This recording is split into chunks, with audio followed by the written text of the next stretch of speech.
মাঝে মাঝে রাখতেন, যদি আল্লাহর বিধান লঙ্ঘিত হতো তখন বিশ্বনবী রেগে যেতেন। আল্লাহর জমিনে আল্লাহর বিধান লঙ্ঘিত হলে এই লোকটা রেগে যেতেন, প্রিয় নবী তখন সহ্য করতেন না।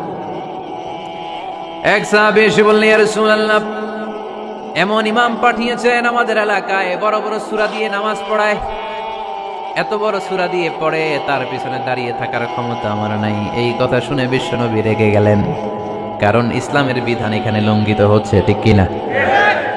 এত রাগলেন, চেহারা আগুনের গোলার মতো লাল হয়ে গেল। ওই সাহাবীকে ডেকে পাঠিয়ে ধমকালেন, খবরদার, তোমরা মানুষকে দিন থেকে ভাগিও না, সহজ করে ইসলামকে উপস্থাপন করো, জামাতের ইমামতির চান্স পেলে লম্বা কেরাত করো না, একটা মিডিয়াম স্ট্যান্ডার্ড রেখে কেরাত করবা, কারণ তোমার পেছনে অসুস্থ লোক থাকতে পারে, মুসল্লি মুসাফির থাকতে পারে, তাই না?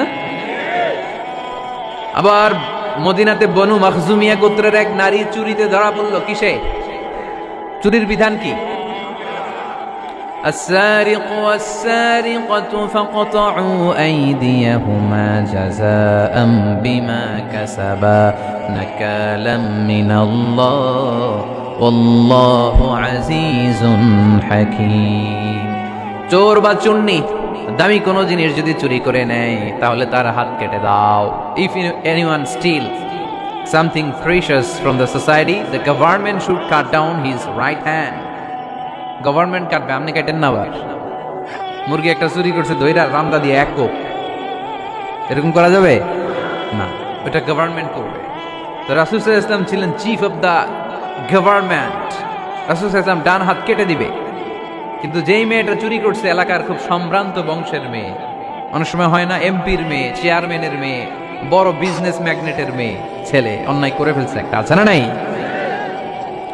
এখন সাহাবীরা দেখলেন, মদিনায় যদি বিশ্বনবী এই চুরির বিচার কার্যকর করে মেয়েটার হাত কেটে দেয়, এই মেয়েটার সম্ভ্রান্ত বংশের লোকেরা বিশ্বনবীর উপর চড়াও হবে, নতুন করে দাঙ্গা বাঁধবে, সবাই যে বিশ্বনবীর কাছে বলবে, কিন্তু কেউ সাহস পায় না।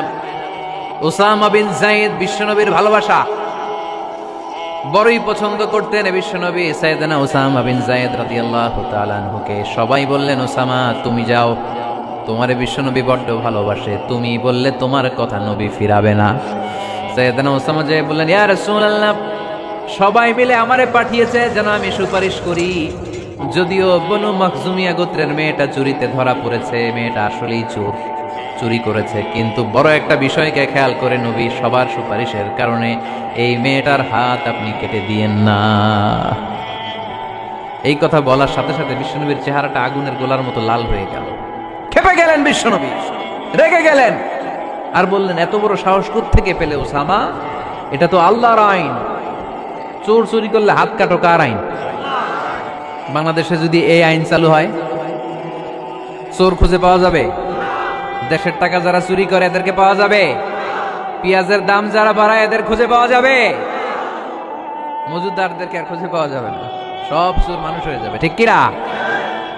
একটা বিচার যদি করে, সরাসরি সম্প্রচার, সব টিভিতে লাইভ ব্রডকাস্ট আমরা দেখলাম চোরের হাত কাটতেছে কিভাবে, এরপরে